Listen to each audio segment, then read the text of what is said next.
Sí. Buenos días, iglesia. ¿Cómo está la iglesia esta mañana? Hemos venido trabajando la serie acerca del poder de la oración. Qué importante es que nosotros entendamos el poder de la oración, porque abre puertas de bendiciones sobrenaturales. Cuando vemos en el Evangelio de Juan, en el capítulo 9, nos narra una historia de que venía Jesús y sus discípulos y se encuentran con un hombre que era ciego de nacimiento. Algunos dicen que no tenía los ojos, que había nacido sin ojos. Entonces los discípulos le preguntaron a Jesús quién había pecado, si era una consecuencia del pecado de él o del pecado de sus antepasados. Y Jesús le responde, dice: no es consecuencia del pecado. Esta situación sucede para que puedan ver la gloria de Dios. Seguidamente escupió al piso, hizo barro. Y ahí recordamos la creación, cómo fuimos creados con barro.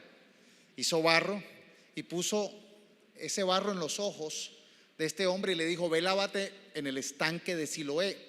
Y este hombre lo hizo y llegó viendo. Hay muchas circunstancias adversas, difíciles. A veces tenemos una utopía. Queremos vivir en un mundo donde no hay dificultad, donde no hay enfermedad, donde no hay enemigos, donde no hay oposición, pero la realidad es que estamos en el mundo real. Y en el mundo real hay aflicción, hay dificultad, pero tenemos aquel que ha vencido al mundo. Y hoy vamos a hablar que en la oración está la acción de victoria. Yo quiero que le digas al que está a tu lado: en la oración está la acción de victoria. Y ahí es donde necesitamos nosotros profundizar más el tema de la oración y comprender que en la oración está la acción de la victoria. En el libro de Éxodo, en el capítulo 17, está la historia del pueblo de Israel que va rumbo a la tierra prometida. El miércoles prediqué acerca del rey Saúl y cómo Dios le dijo al rey Saúl que destruyera a estos enemigos de Amalek, a los amalecitas, que en este momento de la historia se querían interponer entre el propósito que Dios tenía para el pueblo de llegar a la tierra prometida. Hay enemigos que se levantarán en contra del propósito de Dios en tu vida, hacer oposición, pero ahí es donde necesitamos aprender que en la oración está la acción de la victoria. Éxodo 17, del versículo 8 al 13, se titula: Israel derrota a los amalecitas. Dice: mientras el pueblo de Israel aún se encontraba en Refidim, los guerreros de Amalek lo atacaron. Así que Moisés le ordenó a Josué: escoge algunos hombres para salir a pelear contra el ejército de Amalek. Mañana yo estaré en la cima de la colina sosteniendo la vara de Dios en mi mano. Josué hizo lo que Moisés le ordenó y peleó contra el ejército de Amalek. Entre tanto, Moisés, Aarón y Hur subieron a la cima de una colina cercana. Mientras Moisés sostenía en alto la vara en su mano, los israelitas vencían. Pero cuando él bajaba la mano, dominaban los amalecitas. Pronto se le cansaron tanto los brazos que ya no podía sostenerlos en alto. Así que Aarón y Hur lo pusieron en una piedra a Moisés para que se sentara. Luego se pararon a cada lado de Moisés y le sostuvieron las manos en altos.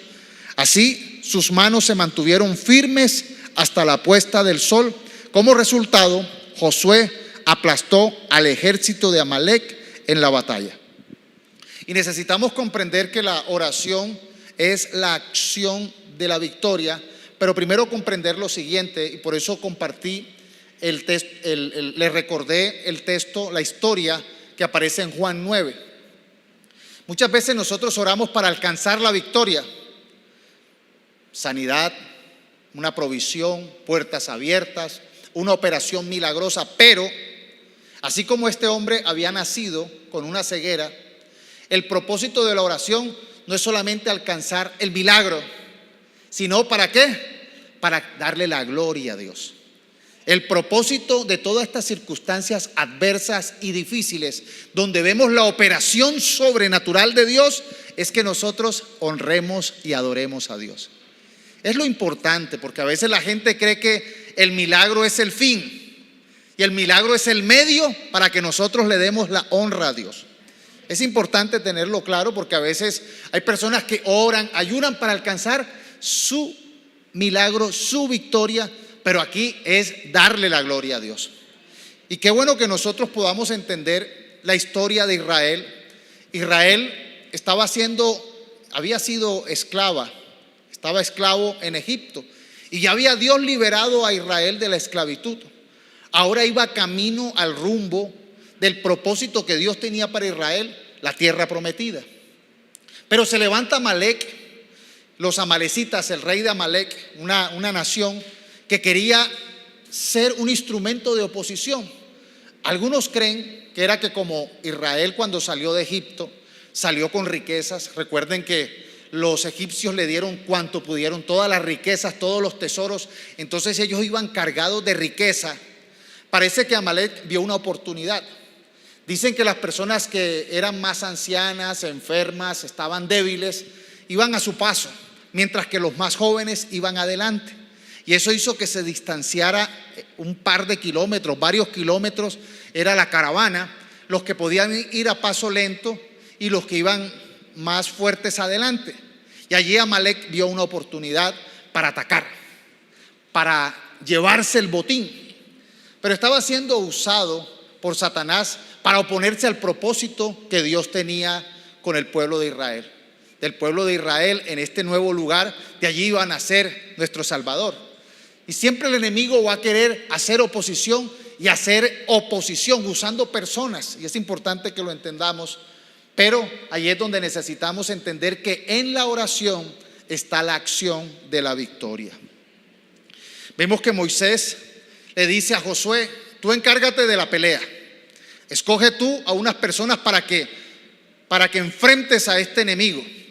Mientras que Moisés, Aarón y Hur iban a subir a la colina. La colina iba a darle una vista bien privilegiada de lo que sucedía abajo en la batalla. Y mientras estaban guerreando Josué, el ejército de los valientes de Josué contra Amalek, Moisés, Aarón y Hur fueron el factor determinante en esa batalla. ¿Quién fue el que realmente muestra la historia que fue el factor determinante? Pues lo determinaba si Moisés tenía las manos en alto a Dios con la vara de Dios. La adoración determinó la victoria. Por eso es muy importante que ustedes comprendan que esto está allí para dejarnos esta enseñanza. Hoy hay una gran revelación. Así que prepara tu mente y tu corazón para entender este principio de victoria. En la oración está la acción de la victoria. Y con las manos levantadas allí, no solamente era orar, no solamente es cantar, es con tu corporalidad mostrar la necesidad que tienes de Dios. Las manos levantadas muestran: Señor, interven, haz tu obra. Y mientras Moisés tenía sus manos en alto, ganaban los israelitas. Pero usted sabe, una vara con las manos arriba, de pronto después de media hora comienza a ser pesada. De pronto él empezó a calambrarse y bajaba, y mientras bajaba para hacer masaje en los hombros, empezaba a perder el pueblo de Israel. Y empezaron a ver los compañeros Aarón y Hur esta circunstancia. Y él empezó a ver que lo que definía la victoria era con las manos levantadas hacia el cielo que tenía Moisés. Y con esto el primer principio: las batallas de la vida se ganan o se pierden en el lugar de la oración, no en el campo de batalla. Lo repito, repítalo conmigo: las batallas de la vida se ganan o se pierden en el lugar de oración, no en el campo de batalla. Y se pierden, ¿por qué? Porque no oras. Recuerda que había una frase que decía que la demora de tus problemas está en la demora que tarde tus rodillas de tocar el piso y orar a Dios.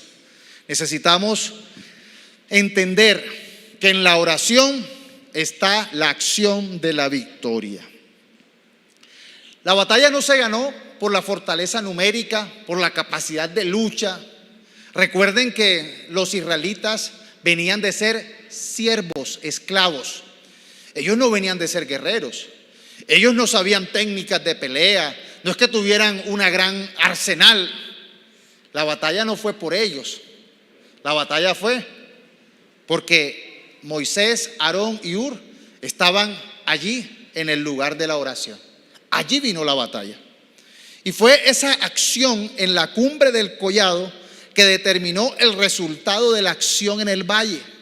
Lo que sucedió en la cumbre, lo que pasó en la oración que pasó en la cumbre se vio en el valle. Lo que tú oras en secreto se recompensará en público, dijo Jesús. Es muy importante que nosotros entendamos este principio. El apóstol Pablo en la segunda carta de Corintios, capítulo 2, 14 dice: sin embargo, gracias a Dios que en Cristo siempre nos lleva triunfantes. ¿Cómo nos lleva Dios?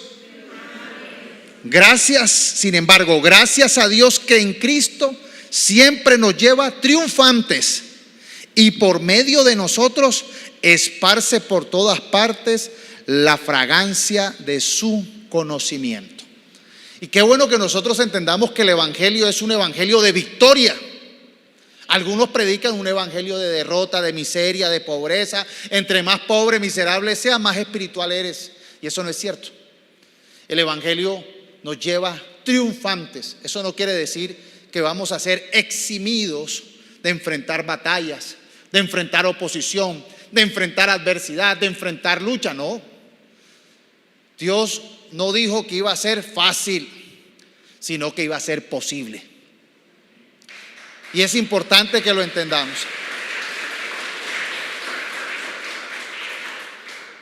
Recuerdo, yo a temprana edad estuve asumiendo una responsabilidad de la cual yo no estaba preparado. Recibo una empresa, era un muchacho de 18 años, una empresa de transporte. No tenía ni idea de cómo manejar eso. No sabía cómo hacerlo. Empecé a estudiar administración, pero de aquí a que terminara 5 años de estudio la empresa se quebraba. Entonces me tocaba asumir la responsabilidad, inmediatamente la tenía. Como a los 2 años, pues obviamente me vieron joven, inexperto, pensaron que era bobo por la cara y se levanta una cantidad de enemigos, pero unos enemigos, y querían destruirme, arrebatarme la empresa, acabarme el propósito. Era tal la situación que la competencia tenía lástima de mí. Decían: oh, pobre muchacho. Las mismas autoridades de ese entonces decían: uy, pobre muchacho, lo van a acabar. Pero no contaban con que yo estaba con el Señor Dios Todopoderoso. Y a pesar de mi inexperiencia, a pesar de mi incapacidad, dependía de Él, y aprendí este principio. En la oración está la acción de la victoria. Duré por varios tiempos enfrentando esta serie de problemas, pero eran varios, y Dios me sacó adelante. Y después dijeran: vea, lo de bobo solo era la cara. Empezaron a ver: vean, no fue tan fácil, no se lo tragaron tan fácil, no pudieron. Y cuando lo fui conociendo más, le dije: es que no podían, porque el que está conmigo es más fuerte que el que está con ellos. No van a poder. Y qué bueno que entiendas la identidad que tenemos en Cristo. Porque no es que, mira, la identidad en Cristo no es que nos haga arrogantes. Yo soy el hijo de Dios, soy el chacho de la película. No, con la cara de bobo ahí voy, pero con la presencia de Dios Todopoderoso. No eran mis fuerzas, era en su poder. Y esta enseñanza se la dio Dios a Israel, no porque era el poderoso Israel, es porque está con el Todopoderoso. Y vemos que toda circunstancia adversa, difícil, tiene un propósito, y es la gloria a Dios. A mí aprendí con experiencia que vale la pena adorar a Dios. Porque mientras alabamos y adoramos a Dios, Él pelea nuestras batallas.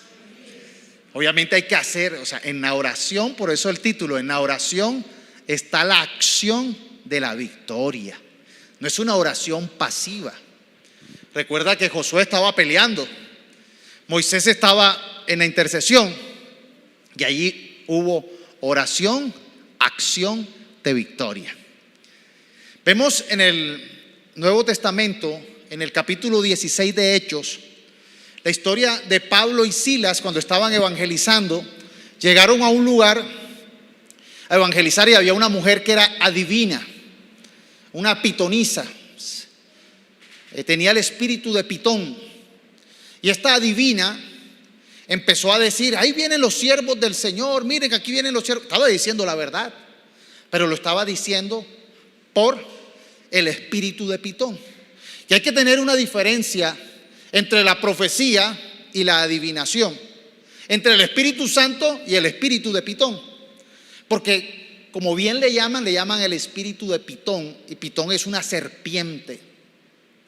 Y estas serpientes son serpientes que no son venenosas, sino que son las que, ¿cómo es que se llaman las que aprietan? Constrictoras. No constructoras, constrictoras. Y empiezan a apretar y asfixian. El espíritu de Pitón quiere asfixiar nuestra adoración a Dios. Ojo. El espíritu de Pitón y la persona que le encanta el espíritu de Pitón no quiere adorar a Dios, quiere que le digan el futuro. Gran diferencia. Y aunque esta mujer estaba diciendo la verdad, claro, eran unos siervos de Dios, eran siervos del Dios Todopoderoso, del Altísimo, pero quería ganarse un protagonismo. Y hay que tener cuidado. Entonces Pablo, molesto, cogió y le dijo al Espíritu Santo: te ordeno en el nombre de Jesús que salgas de ella. Y ese espíritu malvado de Pitón salió. Y se le acabó el negocio a los que la tenían, porque esta era una mujer esclava. Se le acabó el negocio a los esclavistas. Y esto ocasionó un gran alboroto. Hechos 16, para que si les interesa la historia, estudienla un poquito más. Cogieron a Pablo y así le quitaron la ropa y le dieron con unas varas, le dieron fuertemente y los metieron en la cárcel.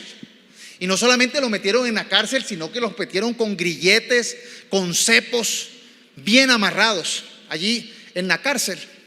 Y dice el versículo 25 que a eso de la medianoche Pablo y Silas se pusieron a orar y a cantar himnos a Dios. Ellos entendían esto. En la oración está la acción de la victoria. Ellos no se pusieron: ay, qué palera la que nos dieron. ¿Y por qué nosotros, si estamos haciendo la voluntad de Dios? ¿Por qué? ¿Por qué si estoy haciendo lo correcto, Dios me da esto? Ellos no estaban así. Ellos estaban orando, cantando himnos a Dios. ¿Ven lo importante de venir a cantar?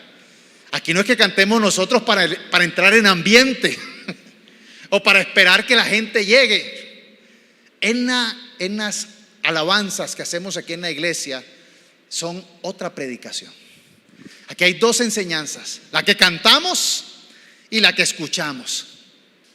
Y la que cantamos es muy poderosa, porque no solamente aquí ustedes están con la boca calladita, dicen amén y aplauden, pero en la otra estamos cantando y declarando lo que sale en las pantallas, y los que no sabemos la canción estamos declarando la palabra de Dios. Y mientras Pablo y Silas estaban orando y estaban cantando himnos, los otros presos lo escuchaban. Cantan bueno. Los otros estaban allí escuchándolo. De repente, versículo 26, se produjo un terremoto tan fuerte que la cárcel se estremeció hasta sus cimientos. Al instante se abrieron todas las puertas y a los presos se les soltaron las cadenas. ¿Qué terremoto ese? Lo soltó. El carcelero despertó y al ver las puertas de la cárcel de par en par, sacó la espada y estuvo a punto de matarse, porque pensaba que los presos se habían escapado. Para esta época un carcelero pagaba con su vida. Si se le volaba un preso, lo mataban, y no lo mataban suavemente, lo torturaban, y él dijo: no, prefiero matarme. Se le volaron los presos y allá se iba a matar. Y dice que Pablo gritó: no te hagas ningún daño, todos estamos aquí. El carcelero pidió luz, entró precipitadamente y se echó temblando a los pies de Pablo y de Silas. Luego los sacó y les preguntó: señores, ¿qué tengo que hacer para ser salvo?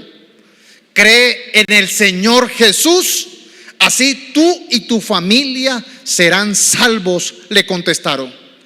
Luego les pusieron la palabra de Dios a él y a todos los demás que estaban en su casa. A esas horas de la noche el carcelero se los llevó y les lavó las heridas. Enseguida fueron bautizados él y toda su familia. El carcelero los llevó a su casa, les sirvió comida y se alegró mucho con toda su familia por haber creído en Dios. Muchas de las circunstancias adversas y difíciles que tú atraviesas o has atravesado son un testimonio para los que están alrededor tuyo. Son una oportunidad para llevar el aroma de vida de Cristo. Son la oportunidad para que seas un testigo de Dios, para que la gente diga: estabas enfermo y Dios te sanó. Estabas en problemas de persecución y Dios te libró. Cuando todo parece que estuviera en contra de ti, Dios te protegió. Y es la oportunidad de testificar el poder de Dios de sus hijos. Y es lo importante que entendamos que la luz vino al mundo y las tinieblas no pueden apagar esa luz. Usted, cuando ha visto que la tiniebla apaga la luz disipa las tinieblas. Y es importante que nosotros, con el evangelio y con nuestro testimonio, podamos entender que el poder de Dios va a disipar las tinieblas, la adversidad y la dificultad. Pero necesitamos entender que en la oración está la acción de la victoria. Es la dependencia de Dios, no de nosotros. Y aquí lo importante es que vimos que Pablo y Silas sufrieron persecución, le dieron su paliza, los metieron presos, porque Dios quería salvar al carcelero. Así que no pierdas la oportunidad, en cualquier adversidad en que estés, dar testimonio de Dios, porque Dios posiblemente te está llevando a esa situación para que le demos la gloria a Dios y haya salvación. Hay circunstancias adversas que tienen como propósito mostrar la gloria de Dios. Y así es como muchos se van a convertir, y así es como muchos van a conocer el Jesús resucitado. El Jesús que es el mismo ayer, hoy y por siempre. No el Jesús religioso, el Jesús de poder. Porque la gente no quiere escuchar un discurso sin aplicación. La gente no quiere ver: sí, muy bonita la religión, muy bonito el tema, muy bonito el argumento. Lógico. No es lógico, es sobrenatural.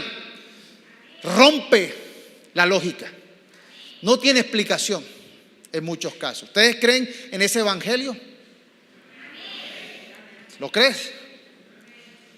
En el nombre de Jesús, sano, recibe sanidad. In the name of Jesus Christ, be healed. Sé sano en el nombre de Jesús. Creemos en la poderosa obra del Espíritu Santo.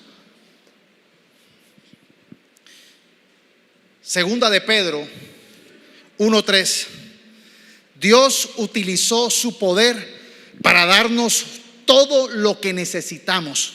Yo quiero que tú leas esto, no te pierdas la oportunidad de declararlo. Segunda de Pedro 1:3. Repita conmigo: Dios utilizó su poder para darnos todo lo que necesitamos y para que vivamos como Él quiere.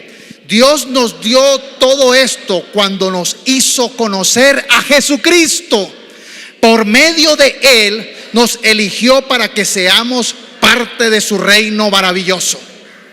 Dale un aplauso al Señor. Tenemos todo lo que necesitamos en Jesucristo, nuestro Señor. Seguimos con la historia de Moisés y Josué. Dice Éxodo 17, 14 al 16, y le he titulado Una lección digna de contar. Esta historia que estamos hoy estudiando en el libro de Éxodo es una historia que tiene la intencionalidad de que la contemos, de que se predique, de que la recibamos. Dice la palabra, después de la victoria del pueblo de Israel contra Amalek, contra los amalecitas, el Señor, ¿quién fue el que dijo? Dios. El Señor dio a Moisés las siguientes instrucciones: escribe esto en un rollo para que sea un recuerdo perpetuo, para que esto no se olvide. Esta historia es para que no se olvide, para que nosotros la apliquemos, dice. Y léelo en voz alta a Josué, que era el sucesor de Moisés. Yo borraré por completo la memoria de Amalek de debajo del cielo. Entonces Moisés edificó un altar en ese lugar y lo llamó Yahvé Nisi, que significa el Señor es mi estandarte. Dijo, por cuanto han levantado su puño contra el trono del Señor, ahora el Señor estará en guerra con Amalek de generación en generación. El miércoles prediqué de Saúl. Muchos siglos después, Saúl se levanta y Dios lo manda a destruir a Amalek, pero Saúl no hizo caso y por eso fue cortado, porque había sido una historia de Israel que a los enemigos iban a ser destruidos y no lo hizo. Dios sabía que pronto Josué se convertiría en el líder de los israelitas, y también sabía que a través de las muchas batallas que iba a enfrentar Josué, necesitaría la seguridad de que Dios estaba luchando junto con ellos. Igualmente quedó registrado para las generaciones futuras, para que nosotros entendamos que la victoria se encuentra en la oración, en la acción de orar. Vemos en el capítulo 10 de Josué que empezó muchas batallas, muchas guerras, pero él entendió este principio, como yo quiero hoy que nosotros entendamos este principio que le enseñó Moisés. Pues Dios le dijo a Moisés, escríbelo y léeselo en voz alta, a Josué, para que lo entienda. Y Josué lo entendió. Capítulo 10, una nueva lucha que tenía Josué, y en este caso la pelea era con los amorreos.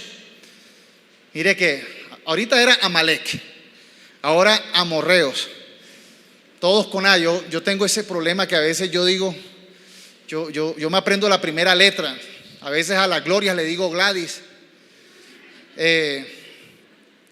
porque me aprendo la primera y hay que tener claridad. A veces usted esté pendiente, pastor, es Amalek y ahora es los amorreos, es con A, pero hay que aprenderse las otras.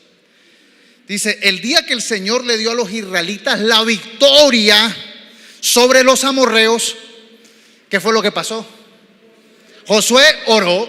Él entendió que en la oración está la acción de la victoria. Lo repito porque el Espíritu Santo quiere darnos llaves de poder. Josué oró al Señor delante de todo el pueblo de Israel y dijo, que el sol se detenga sobre Gabaón y la luna sobre el valle de Ajalón. Entonces el sol se detuvo y la luna se quedó en su sitio hasta que la nación de Israel terminó de derrotar a sus enemigos. ¿Acaso no está registrado este suceso en el libro de Jacer, que es el libro de los justos? El sol se detuvo en medio del cielo y no se ocultó como en un día normal. Jamás, ni antes ni después, hubo un día como ese, cuando el Señor contestó semejante oración. Sin duda, ese día el Señor peleó por Israel. Vea, hay batallas donde usted dice, nos cogió el tiempo. No es posible. Aquí era otra dificultad. Resulta que en esta época no había visión nocturna. En esta época tú estabas peleando con era la luz del día. Tú estabas peleando así, y si de pronto te venían, tú tenías que identificar quién era de tu bando y quién no. ¿Te has visto las películas? Que eso era lucha cuerpo a cuerpo, espada a espada, caballos con lanza, pero todo era muy corporal. La guerra era muy corporal. Imagínense que se vaya la luz. Ahí le pegué a quien no era. Ahí se matan todos con todos. Por eso era necesario que estuviera la luz del sol. Y venía ganando el pueblo de Israel. Dios le había dicho que los iba a derrotar, que no les tuviera miedo. Pero ya estaba pasándose el tiempo. Ya el sol se estaba ocultando. Y entendió Josué el principio con Moisés. Oró a Dios y le pidió que se detuviera el tiempo. Y el tiempo se detuvo. El sol y la luna se detuvieron para que tuvieran la victoria. Dios actúa de manera sobrenatural. Es algo que para nosotros dice, pero ¿cómo es posible? Uno pudiera imaginarse, pero le hubiera dado superpoderes y los hubiera acabado antes de que Dios quiso así. Él oró de esa manera y Dios escuchó esa oración y estaba peleando con ellos. Por eso, como siguiente punto, el problema de muchos de nosotros es que a menudo no sabemos quién es el enemigo. Y a mí por eso me gustan mucho las películas de acción. Usted ve las películas de zombie. El zombie es como supuestamente un virus, ¿verdad? Que se pega si lo muerde, que es como la rabia. Pues las películas de acción, ustedes han visto películas de eso. A mí me gusta mucho. Entonces, si un zombie te muerde, te conviertes en zombie. Puede ser tu familia, tu hermano, tu amigo, pero si lo mordió un zombie ya es un enemigo. Igual hay otras películas como más de ciencia ficción, de los Terminator, que llega el Terminator y coge la cara de cualquiera y se disfraza y tiene cara de niño, tiene cara de amigo, tiene cara de policía. Satanás opera en la invisibilidad y es importante que lo entendamos. Él no da la cara de frente, él se disfraza de ángel de luz si es necesario. Y él es un enemigo que está oculto de muchos rostros. Tendrá rostros cercanos, aparentemente amigos, rostros familiares de miembros de la familia, rostros de funcionarios públicos, rostros de personas X. Satanás usa a las personas y él es el verdadero enemigo, porque él se está oponiendo o él quiere oponerse al propósito de Dios. Los demonios son los espíritus. La palabra griega de espíritu es neuma. Neuma es un neumático. ¿Por qué se llama neumático? Porque está lleno de aire. Los espíritus son aire. Entonces, un espíritu aire no hace nada. Pero un espíritu metido en una persona ya tiene corporalidad. Y entonces los usa Satanás como los zombies para hacer daño. Y hay que tener mucho cuidado porque la gente a veces anda creyendo que estamos en el mundo del país de las maravillas. Y hay muchos jóvenes y muchas personas adultas que viven en un mundo de utopía. Todo es perfecto, todo es lindo. Ay, ¿por qué pasa la maldad? Porque Satanás está aquí. Porque este mundo, el ser humano le ha dado a Satanás la autoridad y el poder. Él le llaman el príncipe de este mundo. Y él se disfraza. Y él se mezcla. O no saben que es así. Imagínense la familia de José. Qué bonito haber nacido en esa familia. Lo odiaban, lo querían matar sus propios hermanos. Lo intentaron matar. ¿Quién cree que estaba detrás de eso? Satanás. Quería dañar el propósito. Pero Dios siempre en su soberanía le hace el quite. No prospera en el propósito. Por eso al final José dice: el mal que ustedes quisieron hacerme a mí, Dios lo tornó a bien. Ahora soy yo el que los voy a bendecir. Pero hay que entender quién está detrás del asunto. Cuando vemos Caín y Abel, dos hermanos, Caín se llenó de envidia y Dios le dice: hey, ten cuidado, el pecado está al acecho, que no te domine, que no te controle. Pero Caín se dejó contagiar del pecado, de la maldad. Y fue un instrumento de Satanás y terminó matando a su propio hermano. ¿No se disfraza de familiares? Claro. Se disfraza de amigos íntimos. Judas no era del combo, de los amigos. Y Jesús le dijo: haz lo que tienes que hacer. Le dio el pan y comiendo el pan, dice que entró Satanás en él y fue y lo vendió. Hay personas que dicen: no, yo estoy lleno del Espíritu Santo, a mí jamás me usará Satanás.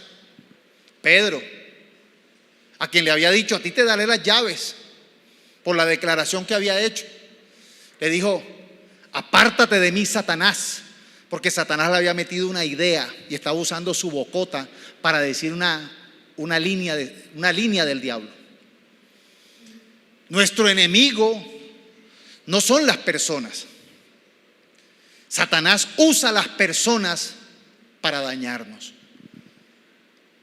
Es un enemigo invisible, un espíritu, neuma, aire, que el aire a veces se le mete a la gente o se nos meten pensamientos, ideas. A veces usted mismo, evalúese, a veces hay gente que es enemiga de sí mismo. Se mató solo. ¿Quién lo mató? Él mismo. Ideas equivocadas, engañosas, mentiras del diablo. Tenemos un enemigo que hay que estar atento. Ahora, opera en lo oculto. Por eso hay que evidenciarlo, exponerlo. La manera como Satanás es destruido también es con la exposición. Conoceréis la verdad y la verdad os hará libres. El apóstol Pablo en Efesios 6:12 dice: pues no luchamos contra enemigos de carne y hueso, sino contra gobernadores malignos y autoridades del mundo invisible, contra fuerzas poderosas de este mundo tenebroso y contra espíritus malignos de los lugares celestiales. ¿Cómo hay que pelear contra Satanás? Con la oración. El Señor dijo: toda autoridad me es dada en el cielo y en la tierra. Jesús dijo eso. Él la tiene, toda la autoridad. Él nos creó y volvió a pagar por nosotros en la cruz. Tiene doble autoridad. Y por eso necesitamos nosotros en oración con la autoridad de Cristo deshacer toda obra de Satanás. Así como Pablo le dijo a la pitonisa: te ordeno en el nombre de Jesús que salgas de ella. Así muchas personas tienen que entender, tienen que recibir la liberación del Espíritu Santo, que usa la autoridad de la iglesia, la autoridad de los miembros de la iglesia. Por eso es importante que identifiquemos y no nos quedemos solamente en el conflicto físico. Los israelitas entendían y entienden que la pelea no es solamente física.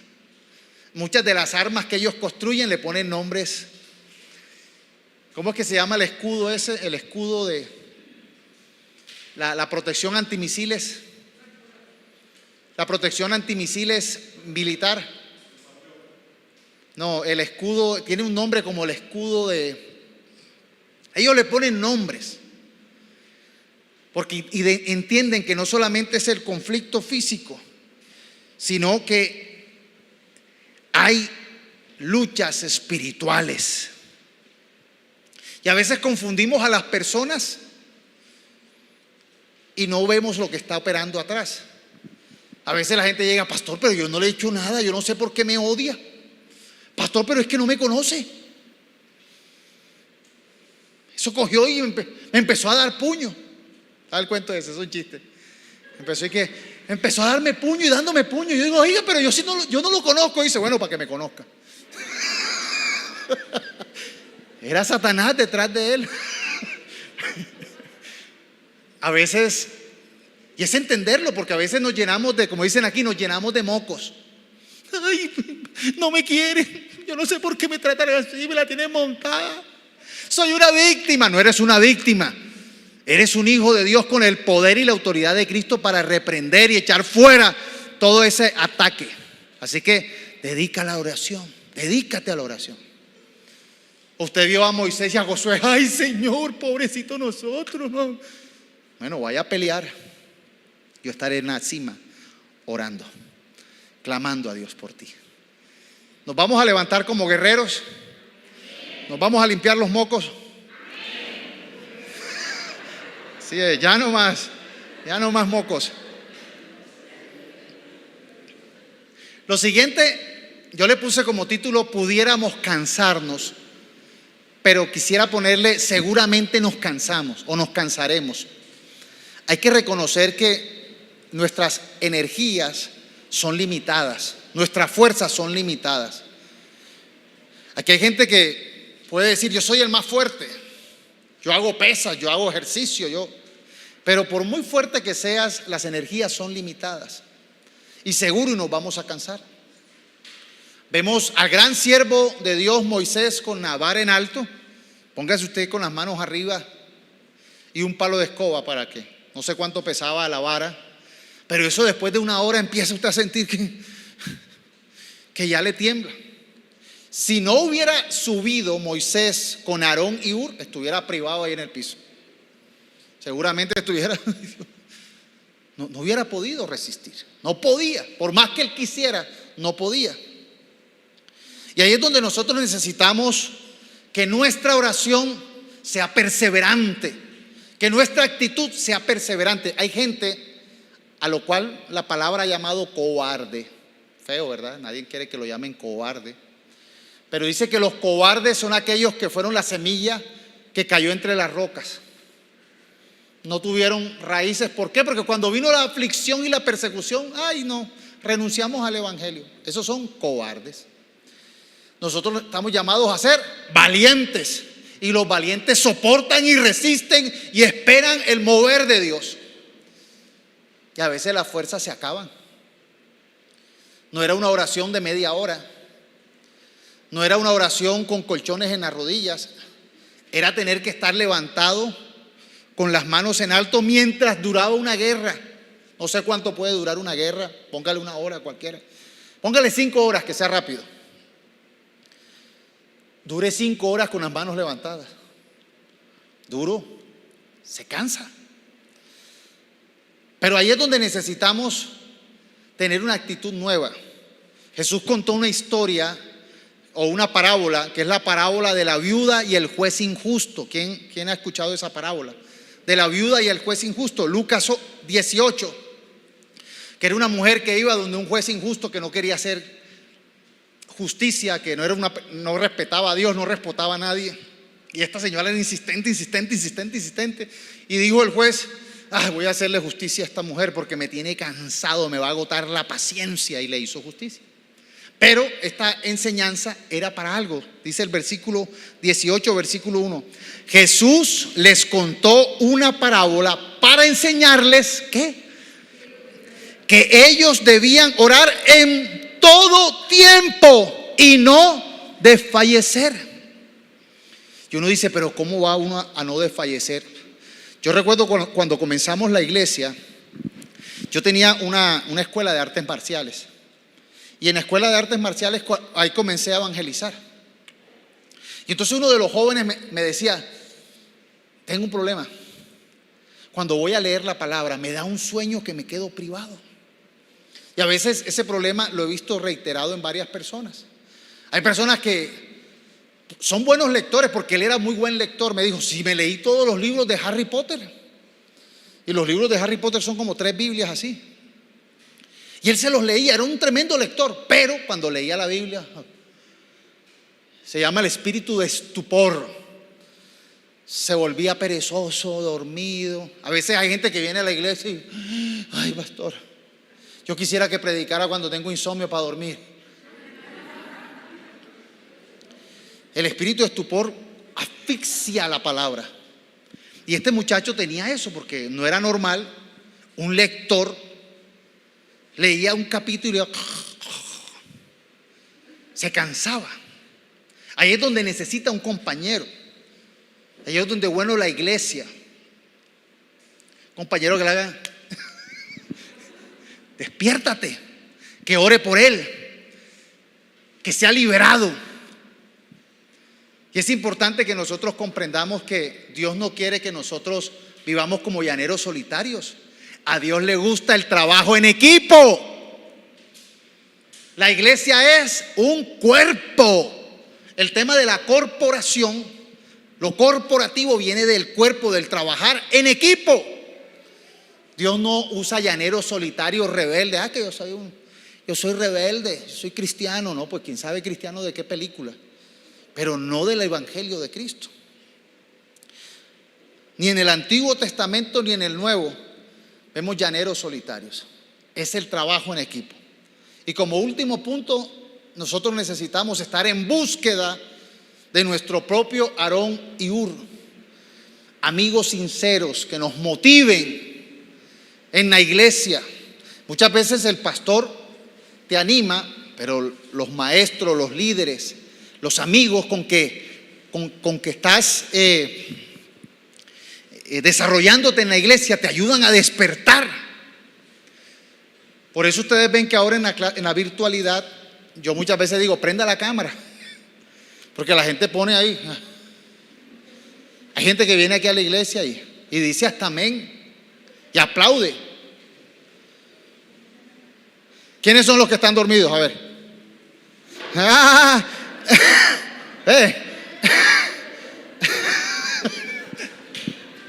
Despierten. No, mentira, era un chiste. Ustedes son los despiertos, los cogí descuidados.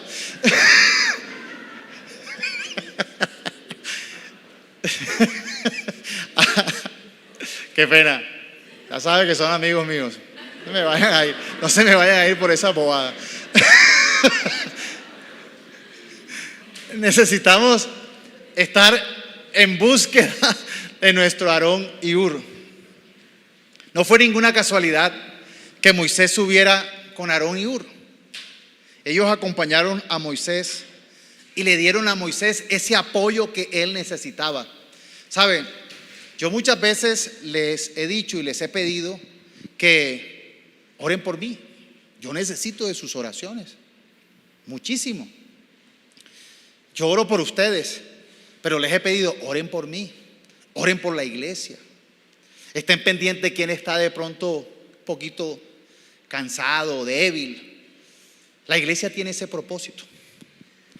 Dios no nos ha dejado independientes. Dios dijo, no los dejaré solos, no los dejaré huérfanos. Dios no quiere dejarnos huérfanos. Jesús no nos dejó huérfanos. Dios ha fundado la iglesia sobre un sistema de interdependencia, con cada persona ministrando en ella de acuerdo a sus dones, talentos, capacidades y las oraciones. La escritura dice que Cristo dio los siguientes dones a la iglesia: apóstoles, profetas, pastores, maestros, evangelistas. Todos ellos tienen una misión, aportan algo en la construcción de la iglesia.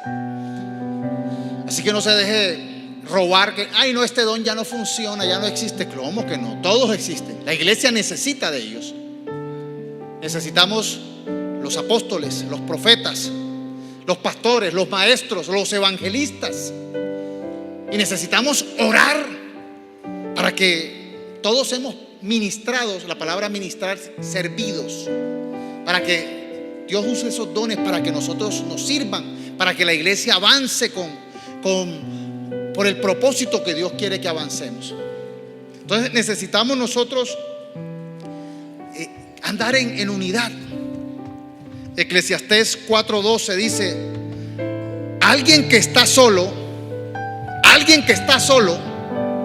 puede ser atacado y vencido, pero si son dos, se ponen espalda con espalda y vencen. Mejor si son tres, porque una cuerda triple no se corta fácilmente. Necesitamos tener amigos que nos ayuden a llevar las cargas. Dios lleva nuestras cargas, pero hay amigos que nos ayudan a levantar los brazos para ver la victoria. Necesitamos ver la victoria de Dios en nuestra vida. Y por eso es bueno hacer oraciones solo, pero también es bueno hacer oraciones acompañado.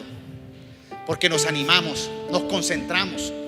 Cuando uno está solo, uno está orando: ay, Señor, yo te pido por mi necesidad, por mi problema. ¿Será que apagué la olla? ¿Será que cerré la puerta? Y ahí se perdió la oración. Pero cuando uno está con un amigo: ay, Señor, ay, ¿será que cerré la olla? Oye, deja la bobada, sigue orando. Ah, bueno, sí, Señor. Porque uno tiene a alguien allí. Siga orando, concentradito, por favor.